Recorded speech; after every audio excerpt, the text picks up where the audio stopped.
काल दिनांक 21 फेब्रुवारी 2026 रोजी गोंडपिंपरी पोलिसांना गोपनीय बातमीदारामार्फत माहिती मिळाली की गडचिरोली येथून तेलंगणा राज्यात गोवंशीय जनावरांची अवैधरित्या कत्तलीसाठी वाहतूक केली जाणार आहे।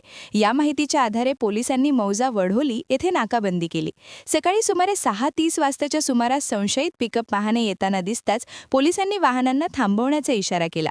त्यावेळी एका वाहनातील चालक मोहसिन आयुब खान वय 40 राहणार वाकडी जिल्हा आसिफाबाद तेलंगणा व मोहम्मद मंजूर अली वय 42 राहणार माजिदवाडा ता वाकडी जिल्हा आसिफाबाद तेलंगणा यांना ताब्यात घेण्यात आले।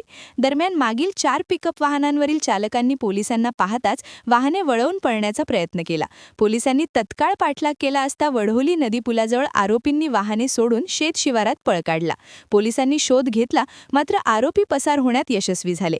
या कारवाई दरम्यान पोलिसांनी 9,20,000 रुपये किमतीचे 46 गोवंशीय गाय व बैल तसेच 41 लाख रुपये किमतीची 5 पिकअप वाहने असा एकूण 50,20,000 रुपये किमतीचा मुद्देमाल जप्त केला आहे।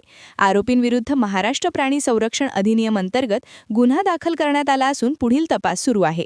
ही कारवाई पोलीस अधीक्षक मुमक्का सुदर्शन, अप्पर पोलीस अधीक्षक ईश्वर कातकडे, उपविभागीय पोलीस अधिकारी सत्यजित आमले यांच्या मार्गदर्शनाखाली ठाणेदार रमेश हत्तीगोटे व त्यांच्या पथकाने यशस्वीरित्या पार पाडली। क्या आप भी चाहते हैं जटिल रोगों पर विशेष रूप से आयुर्वेदिक उपचार? तो मिलिए 77 वर्षों से आयुर्वेद सेवा में लगी हुई शिवशंकर आयुर्वेदिक एजेंसी। अनुभवी वैद्य डॉक्टर, सभी प्रसिद्ध कंपनियों की दवाइयाँ और सभी प्रकार की जड़ी बूटियों और रोग प्रतिकारक शक्ति बढ़ाने के लिए कई प्रकार की दवाइयाँ प्राप्त करने का एकमात्र विश्वसनीय स्थान। हमारे यहाँ सभी प्रतिष्ठित कंपनियों की दवाइयाँ उपलब्ध है। समय सुबह 10 बजे से रात 9 बजे तक, तो फिर इंतजार किस बात का। महाजन मार्केट के पास टेम्पल बाजार रोड, सीताबर्डी, नागपुर।